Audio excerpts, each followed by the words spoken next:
Sir ഇന്നിപ്പോൾ വിപണിയിലേക്ക് നോക്കുകയാണ് എന്നുണ്ടെങ്കിൽ തുടക്കത്തിൽ ഒരു 22,000 എന്നൊരു മാർക്ക് നേരിയ തോതിൽ മറികടന്നിട്ടുള്ള വിപണി ഇപ്പോൾ ആ ഒരു നേരിയ ഒരു ഫ്ലാറ്റ് ടോണിലാണ് വ്യാപാരം മുന്നോട്ട് കൊണ്ടുപോകുന്നത്. 21,994.6 എന്നൊരു നിലവാരത്തിൽ. ഇന്ന് നിഫ്റ്റിയുമായി ബന്ധപ്പെട്ട് സർ വാച്ച് ചെയ്യുന്ന പ്രധാനപ്പെട്ട സപ്പോർട്ട് റെസിസ്റ്റൻസ് ലെവലുകൾ ഏതൊക്കെയാണ്? അനില, നിഫ്റ്റി 50യുടെ കേസിൽ നമ്മൾ ഏറ്റവും മുഖ്യമായിട്ട് ശ്രദ്ധിച്ചിരിക്കേണ്ടത് 22,150 പോയിന്റ് ആയിരിക്കണം. ആ ഒരു റെസിസ്റ്റൻസ് ബ്രേക്ക് ചെയ്ത് കഴിഞ്ഞാൽ നിഫ്റ്റി 50യുടെ ലോങ് ടേം ട്രെൻഡിൽ വീണ്ടും നമുക്ക് ശക്തമായിട്ടൊരു ബുള്ളിഷ് മൊമെന്റം കാണാൻ സാധിക്കും. And at the same time സപ്പോർട്ടായിട്ട് നമ്മൾ ശ്രദ്ധിച്ചിരിക്കേണ്ടത് 21,700 പോയിന്റ്. സോ നിഫ്റ്റി ആദ്യ നിമിഷങ്ങളിൽ ഒരു പോസിറ്റീവ് നോട്ടിൽ ഓപ്പൺ ചെയ്തിരിക്കുന്നത്. ബട്ട് ഐ തിങ്ക് മാർക്കറ്റിലെ എല്ലാ ട്രേഡേഴ്സും ഇൻവെസ്റ്റേഴ്സും കാത്തിരിക്കുന്നത് it is the RBI's monetary policy.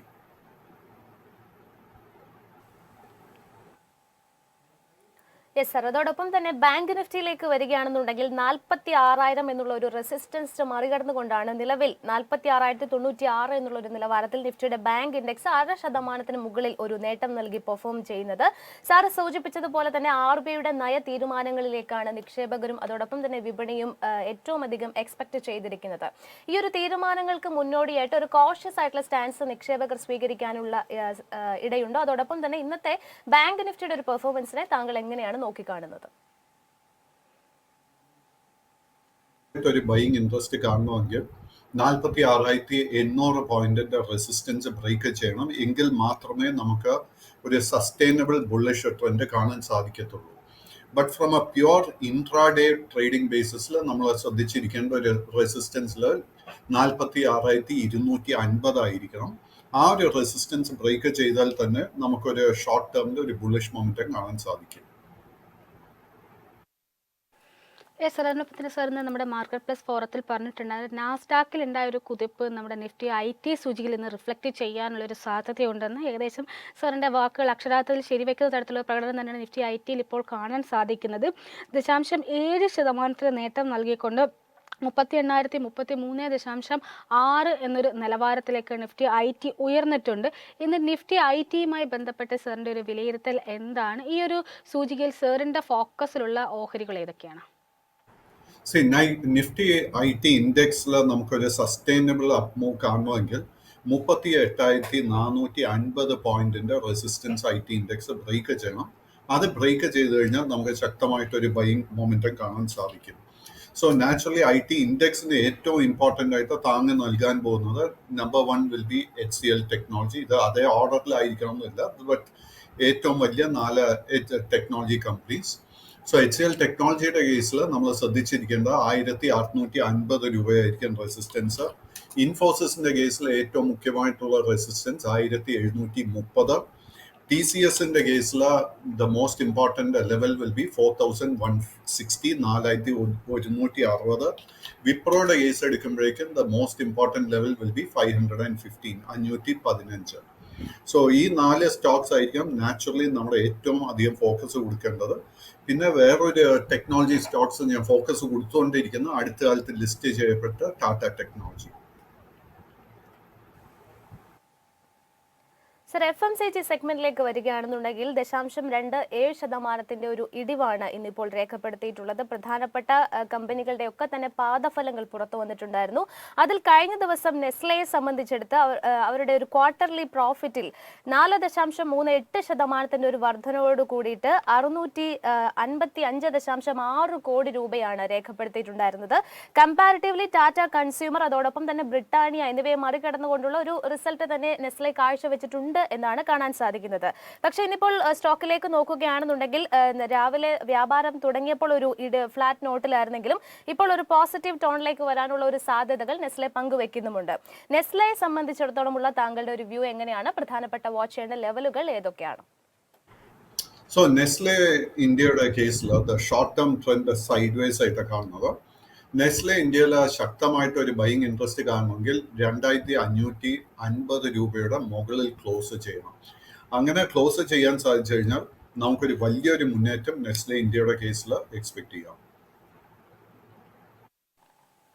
Sir അതിനൊപ്പം തന്നെ കഴിഞ്ഞ ദിവസം പാദഫലം പുറത്തുവിട്ട മറ്റൊരു കമ്പനി മണപ്പുറം ഫൈനാൻസ് ആയിരുന്നു. മണപ്പുറം ഫൈനാൻസിനെ സംബന്ധിച്ച് പറയുകയാണെങ്കിൽ അറ്റാദായത്തിൽ 46.2% ഒരു വർധനവ് രേഖപ്പെടുത്താൻ സാധിച്ചിട്ടുണ്ട്. എന്നാൽ അവരുടെ നെറ്റ് ഇൻട്രസ്റ്റ് മാർജിനിൽ സ്ട്രീറ്റിൻ്റെ എസ്റ്റിമേഷൻ അനുസരിച്ച് എത്തിയിട്ടില്ല എന്ന തരത്തിലുള്ള ഒരു കമൻസ് ഒക്കെ പുറത്ത് വന്നിട്ടുണ്ട്. നിലവിൽ നോക്കുകയാണ് എന്നുണ്ടെങ്കിൽ ഇന്നിപ്പോൾ വ്യാപാരം തുടങ്ങി ആദ്യ മിനിറ്റുകൾ ഒരു പുതിയൊരു 52 വീക്ക് ഹൈ നിലവാരമായിട്ടുള്ള 192.5 എന്നൊരു നിലവാരം എത്തിയിട്ടുണ്ടായിരുന്നു. പിന്നീട് ശക്തമായിട്ടൊരു പ്രോഫിറ്റ് ബുക്കിംഗ് ആണ് ഈ ഒരു ഓഹരിയിൽ കാണാൻ സാധിക്കുന്നത്. 3.13% ഇടിവ് രേഖപ്പെടുത്തി 184.2 രൂപ എന്ന നിലവാരത്തിലാണ് നിലവിൽ വ്യാപാരം മുന്നോട്ട് കൊണ്ടുപോകുന്നത്.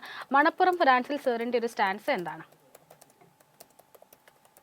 Short and long term trend വളരെ ബുള്ളിഷായി തന്നെ തുടരുന്നു. കൈവശം ലോങ് പൊസിഷൻ ഉണ്ടെങ്കിൽ മെയിൻറ്റെയിൻ ചെയ്യാം. Only thing is support level 178 രൂപയായിട്ട് വാച്ച് ചെയ്തിരിക്കുക. എസ് പ്രദീപ് സർ, അതോടൊപ്പം തന്നെ ഇന്നിപ്പോൾ ട്രെൻഡിന്റെ ഓഹരികളിലേക്ക് നോക്കുകയാണെന്നുണ്ടെങ്കിൽ 5% ഒരു മുന്നേറ്റം കാണാൻ സാധിക്കുന്നുണ്ട്. കഴിഞ്ഞ ദിവസത്തെ ഒരു പെർഫോമൻസ് നോക്കുകയാണെന്നുണ്ടെങ്കിൽ ഒരു റെക്കോർഡ് ഹൈ ആയിരുന്നു ട്രെൻഡ് രേഖപ്പെടുത്തിയിട്ടുണ്ടായിരുന്നത് ക്വാർട്ടർലി റിസൾട്ടുകൾക്ക് ശേഷം. വിൽപ്പനയിലെ ഒരു ശക്തമായ മുന്നേറ്റത്തിന്റെ സഹായത്താൽ തന്നെയാണ് ഈ ടാറ്റ ഗ്രൂപ്പിന്റെ റീറ്റെയിൽ സ്ഥാപനമായ ട്രെൻഡ് ലിമിറ്റഡ് ഏകീകൃത അറ്റാദായത്തിൽ ഒരു മികച്ച മുന്നേറ്റം ഈ ഒരു ക്വാർട്ടറിൽ രേഖപ്പെടുത്തിയിട്ടുണ്ടായിരുന്നത്. അതിനുശേഷം പല ബ്രോക്കറേജുകളും ട്രെൻഡിന് ബൈക്കോൾ ഒക്കെ തന്നെ നൽകിയിട്ടുണ്ട് എന്നും കാണാം. ട്രെൻഡിനെ സംബന്ധിച്ചിടത്തോളം ഈ ഹൈ വാല്യുവേഷനിൽ സ്വീകരിക്കേണ്ട സ്റ്റാൻസ് എന്താണ്? ഒന്നും ചെയ്യാൻ സാധിക്കത്തില്ല. ട്രെൻഡിന്റെ കേസിൽ നമുക്ക് ഈ ഒരു സ്റ്റോക്കിലെ പൊസിഷൻ എടുക്കാൻ സാധിക്കാതെ പോയെങ്കിൽ നമ്മൾ മിസ് ചെയ്തു എന്നേ പറയാൻ പറ്റത്തുള്ളൂ. കാര്യം എന്താണെന്ന് വെച്ച് കഴിഞ്ഞാൽ സ്റ്റോക്ക് കഴിഞ്ഞ ഒരു 1.5 വർഷമായിട്ട് മികച്ചൊരു പെർഫോമൻസ് ആ മാർക്കറ്റിൽ നൽകിക്കൊണ്ടിരിക്കുന്നത്. സോ ഇന്നലെ റിസൾട്ട് വന്നതോടെ തന്നെ നമുക്ക് സ്റ്റോക്കിൽ വലിയൊരു കുതിപ്പായിരുന്നു കാണാൻ സാധിച്ചത്. സോ അതിനെ തുടർന്ന് നമുക്ക് ലോ റിസ്ക് ആയിട്ട് ഒരു പുതിയ പൊസിഷൻ ഈ സ്റ്റോക്കിൽ എടുക്കാൻ സാധിക്കത്തില്ല. കൈവശം ഓൾറെഡി ലോങ് പൊസിഷൻ ഉണ്ടെങ്കിൽ ഒന്നും ചെയ്യേണ്ട കാര്യമില്ല. Just maintain your position. നമ്മൾ കൊച്ചിൻ ഷിപ്പ്യാർഡുമായി ബന്ധപ്പെട്ടുള്ള സാറിൻ്റെ ഒരു വ്യൂ ആണ് അറിയാൻ ആഗ്രഹിക്കുന്നത്. കഴിഞ്ഞ ദിവസങ്ങളിലായിട്ട് പുറത്തുവിട്ടുള്ള ഒരു മികച്ച പാദഫലം, ജനുവരി അവസാനത്തോടെ പുറത്തുവിട്ട മികച്ച പാദഫലം വലിയ തോതിലൊരു മുന്നേറ്റം ഓഹരിയിൽ കാണാൻ സാധിച്ചിട്ടുണ്ടായിരുന്നു. ജനുവരി 30 ഒരു പുതിയൊരു ഓൾ ടൈം ഹൈ ആയിട്ടുള്ള 945 രൂപ എന്നൊരു നിലവാരത്തിലേക്ക് എത്തിയ ഓഹരി പിന്നീട് തുടർച്ചയായിട്ട് ഇങ്ങോട്ടൊരു പ്രോഫിറ്റ് ബുക്കിങ്ങിനാണ് സാക്ഷ്യം വഹിച്ചുകൊണ്ടിരിക്കുന്നത്. കൊച്ചിൻ ഷിപ്പ്യാർഡുമായി ബന്ധപ്പെട്ട് സാറ് വാച്ച് ചെയ്യുന്ന പ്രധാനപ്പെട്ട സപ്പോർട്ട് റെസിസ്റ്റൻസ് ലെവലുകൾ ഏതൊക്കെയാണ്? സോ കൊച്ചിൻ ഷിപ്പ്യാർഡിന്റെ കേസിൽ ആ റെക്കോർഡ് ഓൾ ടൈം ഹൈ എത്തിയതിനെ തുടർന്ന് we are seeing profit taking consultation happening. So നമ്മൾ ഈ പ്രോഫിറ്റ് ടേക്കിംഗ് അവസാനിക്കുന്നത് വരെ വെയിറ്റ് ചെയ്യണം. രണ്ട് മുഖ്യമായിട്ടൊരു സപ്പോർട്ട് ലെവൽസാണ് കാണുന്നത്. ആദ്യത്തെ 765 അതിനെ തുടർന്ന് 640 രൂപയിലും. So let us wait and see എത്രത്തോളം ഈ പ്രോഫിറ്റ് ടേക്കിംഗ് സ്റ്റോക്കിനെ ബാധിക്കുന്നു എന്ന്. സോ കൊച്ചിൻ ഷിപ്പ്യാർഡിനെ കുറിച്ച് സംസാരിച്ചത് കൊണ്ട് തന്നെ മറ്റ് രണ്ട് ഷിപ്പിംഗ് സ്റ്റോക്സ്, ഒന്ന് Garden Reach Shipbuilders and Mazagon dock, ഈ രണ്ട് സ്റ്റോക്സിലും സെയിം പാറ്റേൺ നമുക്ക് കാണാൻ സാധിക്കുന്നത്. There is profit taking happening there. Pradeep sir, അതോടൊപ്പം തന്നെ TRFനെ കുറിച്ചാണ് ചോദിക്കാൻ ആഗ്രഹിക്കുന്നത്. TRF ലിമിറ്റഡ് ഇന്നും അപ്പർ സർക്യൂട്ടിലാണ്. 19.99% ഒരു മുന്നേറ്റം നൽകുന്നുണ്ട്. എഞ്ചിനീയറിംഗ് ഉപകരണങ്ങളുടെയും സിസ്റ്റങ്ങളുടെയും നിർമ്മാണത്തിൽ ഏർപ്പെട്ടിരിക്കുന്ന ടാറ്റ ഗ്രൂപ്പ് കമ്പനിയായ TRF ഇന്നലെയും 20% ഒരു വലിയ ഒരു മുന്നേറ്റം പ്രകടമാക്കിയിട്ടുണ്ടായിരുന്നു. മാതൃ കമ്പനിയായ ടാറ്റ സ്റ്റീലുമായുള്ള ലയന പദ്ധതി നിർത്തലാക്കാൻ തീരുമാനിച്ചതിനെ തുടർന്നായിരുന്നു ഓഹരിയിൽ ഒരു വലിയ സർജ് കാണാൻ സാധിച്ചിട്ടുണ്ടായിരുന്നത്. ഈ ഒരു സ്മോൾ ക്യാപ് കമ്പനിയെ താങ്കൾ എങ്ങനെയാണ് വിലയിരുത്തുന്നത്? സോ TRFന്റെ കേസിലും ട്രെൻഡിനെ പോലെ തന്നെ ഇതിൽ ഒന്നും ചെയ്യാനില്ല. കാര്യം ഇന്നലെ 20%, ഇന്ന് 20%, നമുക്ക് ഇനി സ്റ്റോക്കിൽ ഒരു ലോങ് പൊസിഷൻ എടുക്കാൻ സാധിക്കത്തില്ല. നമ്മുടെ കൈവശം ലോങ് പൊസിഷൻ ഉണ്ടെങ്കിൽ മെയിൻറ്റെയിൻ ചെയ്യുക, ഒന്നും ചെയ്യേണ്ട കാര്യമില്ല.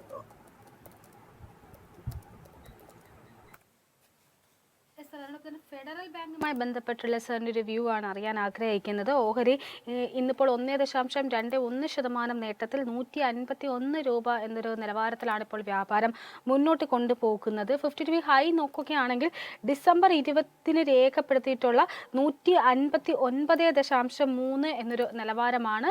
പിന്നീട് ഇതിന് ശേഷം പല സെഷൻസിലും ശക്തമായിട്ടൊരു പ്രോഫിറ്റ് ബുക്കിംഗ് രേഖപ്പെടുത്തി വരികയാണ്. ഇന്നിപ്പോൾ വീണ്ടും നേരിയ തോതിലൊരു ബൈയിങ് ഇൻട്രസ്റ്റ് കാണാൻ സാധിക്കുന്നുണ്ട്. ഫെഡറൽ ബാങ്കുമായി ബന്ധപ്പെട്ട് സാറ് സ്വീകരിക്കുന്ന നിലപാട് എന്താണ്?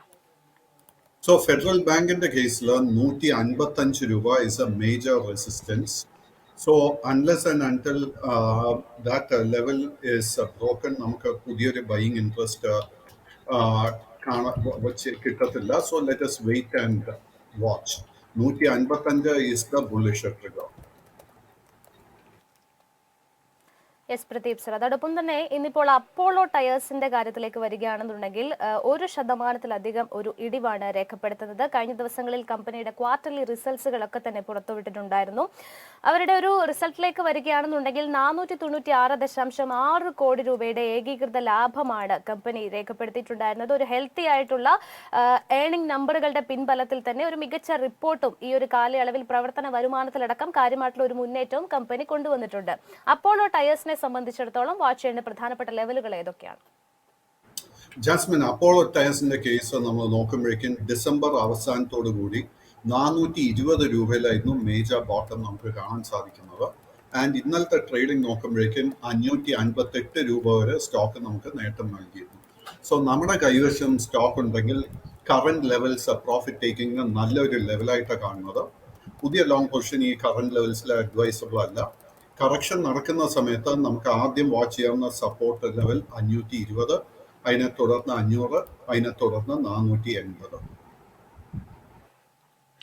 സർ, അതോടൊപ്പം തന്നെ നാഷണൽ അലൂമിനിയവുമായി ബന്ധപ്പെട്ടിട്ടുള്ള സാറിൻ്റെ ഒരു വ്യൂ ആണ് അറിയാൻ ആഗ്രഹിക്കുന്നത്. ഓഹരി ഇന്നിപ്പോൾ 0.43% നേട്ടത്തിൽ 161.85 എന്നൊരു നിലവാരത്തിലാണ് വ്യാപാരം മുന്നോട്ട് കൊണ്ടുപോകുന്നത്. ഓഹരി ഒരു ഓൾ ടൈം ഹൈ നോക്കുകയാണെങ്കിൽ ഇന്നലെ രേഖപ്പെടുത്തിയ 165.55 എന്നൊരു നിലവാരമാണ്. പിന്നീട് ഇന്നലത്തെ ഒരു സെഷനിൽ തന്നെ നേരിയ തോതിലൊരു പ്രോഫിറ്റ് ബുക്കിംഗ് നമുക്ക് കാണാൻ സാധിക്കുന്നുണ്ട്. എന്നിരുന്നാൽ പോലും ഇന്നും നേരിയ തോതിലൊരു നേട്ടം നിലനിർത്താൻ ഈ ഒരു ഓഹരിക്ക് ഇപ്പോൾ കഴിയുന്നുമുണ്ട്. ഈ ഒരു ഓഹരിയിൽ നാഷണൽ അലൂമിനിയത്തിൽ ഇപ്പോൾ ഒരു പ്രോഫിറ്റ് ബുക്കിംഗ് ഒരു സമയമായിട്ടുണ്ട്. ഈ ഒരു ഓഹരിയിൽ സർ വാച്ച് ചെയ്യുന്ന പ്രധാനപ്പെട്ടിട്ടുള്ള സപ്പോർട്ട് റെസിസ്റ്റൻസ് ലെവലുകൾ ഏതൊക്കെയാണ്? തീർച്ചയായിട്ടും എനിക്ക് തോന്നുന്നു ഈ ഒരു സ്റ്റോക്കിൽ നമ്മൾ പ്രോഫിറ്റ് ടേക്കിങ്ങിന് വേണ്ടി പ്രിപ്പയർഡ് ആയിരിക്കണം. കാര്യം എന്താണെന്ന് വെച്ച് കഴിഞ്ഞാൽ അഗെയിൻ ഡിസംബർ മാസത്തിൽ 90 രൂപയിൽ ട്രേഡ് ചെയ്തിരുന്ന സ്റ്റോക്ക് ഇന്നലത്തെ ട്രേഡിങ്ങിൽ 165 രൂപ വരെ നേട്ടം നൽകിയിരുന്നു.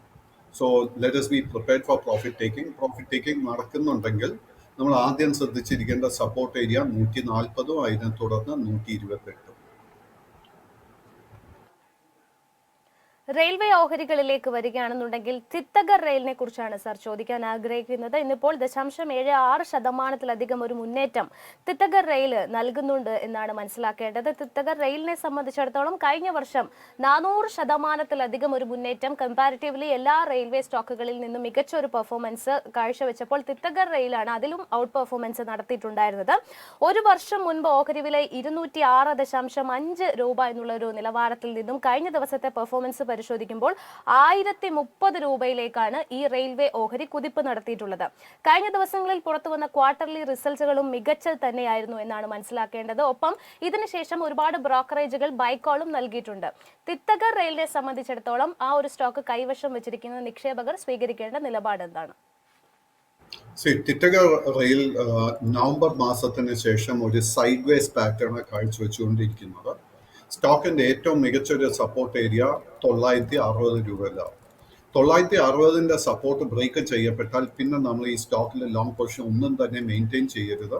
കാര്യം എന്താണെന്ന് വെച്ച് കഴിഞ്ഞാൽ 960 സപ്പോർട്ട് ബ്രേക്ക് ചെയ്യപ്പെട്ടാൽ ഓൾമോസ്റ്റ് 100-150 രൂപയുടെ കറക്ഷൻ ഈ സ്റ്റോക്കിൽ നടക്കും. അറ്റ് ദ സെയിം ടൈം നമുക്ക് ഈ സ്റ്റോക്കിൽ ഒരു പുതിയ ബൈയിങ് ട്രിഗർ ലഭിക്കണമെങ്കിൽ 1125 രൂപയുടെ റെസിസ്റ്റൻസ് സ്റ്റോക്ക് ബ്രേക്ക് ചെയ്യണം.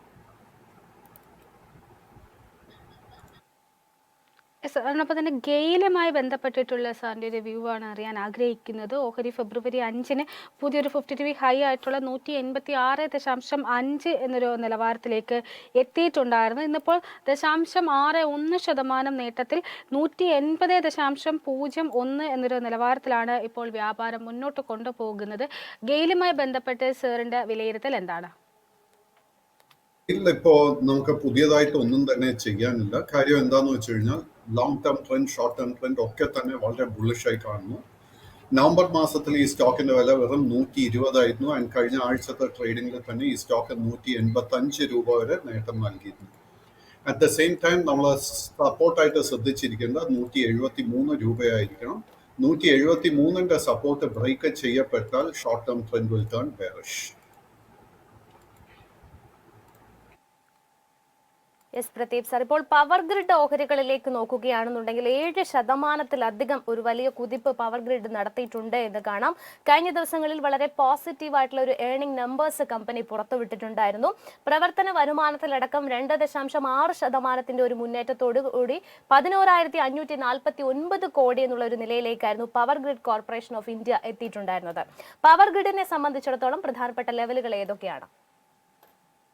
പവർ ഗ്രിഡ് കഴിഞ്ഞ 3 സെഷൻസിൽ it has undergone a profit taking. So അതിനെ തുടർന്ന് നമുക്കൊരു പുതിയ ഷോർട്ട് ടേം ട്രേഡിംഗ് അവസരം തീർച്ചയായിട്ടും ലഭിക്കുന്നുണ്ട്. ആൻഡ് നമുക്ക് പ്രിപ്പയർഡ് ആണെങ്കിൽ കറന്റ് ലെവൽസിൽ ഒരു ലോങ് പൊസിഷൻ കൺസിഡർ ചെയ്യാം.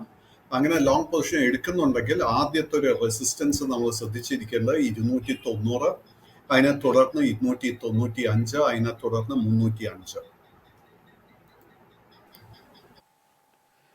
സർ, അതിനോടൊപ്പം തന്നെ ഇന്നിപ്പോൾ ഭാരത് ഇലക്ട്രോണിക്സുമായി ബന്ധപ്പെട്ടിട്ടുള്ള സാറിൻ്റെ ഒരു വ്യൂ ആണ് അറിയാൻ ആഗ്രഹിക്കുന്നത്. ഓഹരി നിലവിൽ 1.21% നേട്ടത്തിൽ 183.9 എന്നൊരു നിലവാരത്തിലാണ് ഇപ്പോൾ വ്യാപാരം മുന്നോട്ട് കൊണ്ടുപോകുന്നത്. ഒരു 50 DV ഹൈ നോക്കുകയാണെങ്കിൽ ജനുവരി 23 രേഖപ്പെടുത്തിയ 195.5 എന്നൊരു നിലവാരമാണ്. ബെല്ലുമായി ബന്ധപ്പെട്ട് സാറിൻ്റെ സ്റ്റാൻസ് എന്താണ്? സോ ഭാരത് ഇലക്ട്രോണിക്സിന്റെ കേസിൽ 180, 178 is a major support area. And at the same time major resistance നമുക്ക് കാണാൻ സാധിക്കുന്നത് 193 രൂപയിൽ. സോ ഈ 193 സോ ഈ ഒരു റേഞ്ചിൽ we will get A trading opportunity. But നമ്മൾ അങ്ങനെ ഒരു ലോങ് പൊസിഷൻ എടുക്കുന്നുണ്ടെങ്കിൽ ഈ 178 രൂപ നമ്മൾ സപ്പോർട്ടായിട്ട് ശ്രദ്ധിക്കണം. കാര്യം ആ ഒരു സപ്പോർട്ട് ബ്രേക്ക് ചെയ്യപ്പെട്ടാൽ the short term trend will turn bearish.